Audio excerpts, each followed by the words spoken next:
আমরা যে দিন, আমরা যে রবকে জানা চেনার জন্য আসলাম এই পৃথিবীতে, আকিমুস সালাতের অর্জন করার উদ্দেশ্যে যে আমরা কোরআনের ধর্মটা নিলাম এবং নিজের অন্তরকে পবিত্র করার জন্য, পরিশুদ্ধ করার জন্য, চেনার জন্য যে আমরা ধর্ম নিলাম, আমরা এই জেনার জন্য, জানার জন্য আমরা কতটুকুনি বা জানতে পারছি আর কতটুকু বা চিনতে পারছি এই দ্বীন-ই নূর।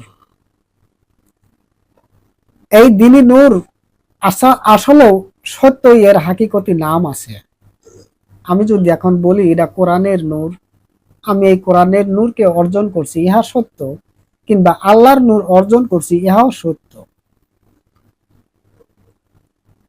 আমি সেই আকিমুস সালাত, কোরআনের যে আকিমুস সালাতকে চিনি, আকিমুস সালাতের সুরতকে কায়েমিত্ব করছি, ইহাও সত্য। এরা কোরআনের সালাত এবং কোরআনের যে রব, এই রবটাও আমি অর্জন করছি, ইহা সত্য।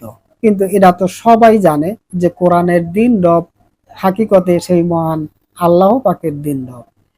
তাহলে আল্লাহ পাকের দিন রবই তো আমি অর্জন করব, কোরআনের দিন রবই তো অর্জন করব, সেটা আমার করে নেব। কিন্তু এখানে অবশ্যই নামকরণেও এখানে পৃথক আছে। যে যখন এই দ্বীন-ই নূরকে চিনছে, সে অবশ্যই জানতে পারছে এই দ্বীন-ই নূরের হাকিকতি নাম কি। যে আকিমুস সালাতকে চিনেছে, এই সালাতের সুরত, অবশ্যই এই সালাতের নামও সে জানতে পারছে।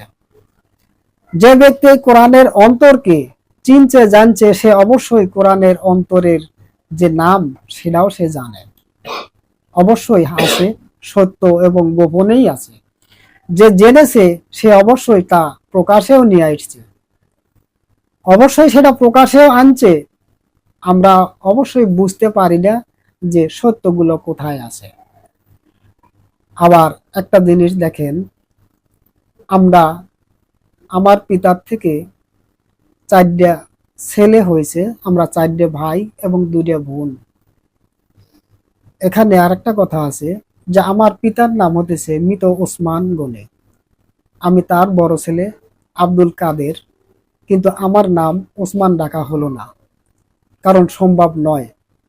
পিতার নাম আর পুত্রের নাম কখনো এক হয় না, অবশ্যই ভিন্ন আছে। এবং আমার যে মায়ের যে 2টা মেয়ে আছে, মায়ের যে নাম আর সেই মায়ের যে 2টা মেয়ে আছে, আর 2টা মেয়ের নাম পৃথক আছে। মায়ের নামের উপরে কখনোই মেয়ের নামকরণ করা হয় না। অবশ্যই এখানে অবশ্যই জ্ঞানীদের উপলব্ধি করার, জ্ঞানীদের জ্ঞান বিচার করার প্রয়োজন আছে, বোঝার আছে, এখানে জানার আছে।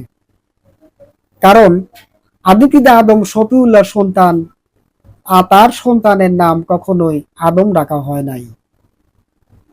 যদি রাখা হতো তাহলে অবশ্যই জাতের সিফাতের পরিবর্তন হতো না, জাত থেকে সিফাত আসতো না।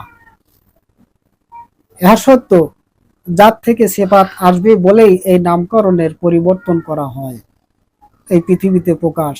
আর সেইভাবেই এই সত্যটাই সেইভাবেই জাত সিফাতের গুণ হিসেবে এই অর্জনকৃত সম্পদের নামও পরিবর্তন হয় এবং আছে।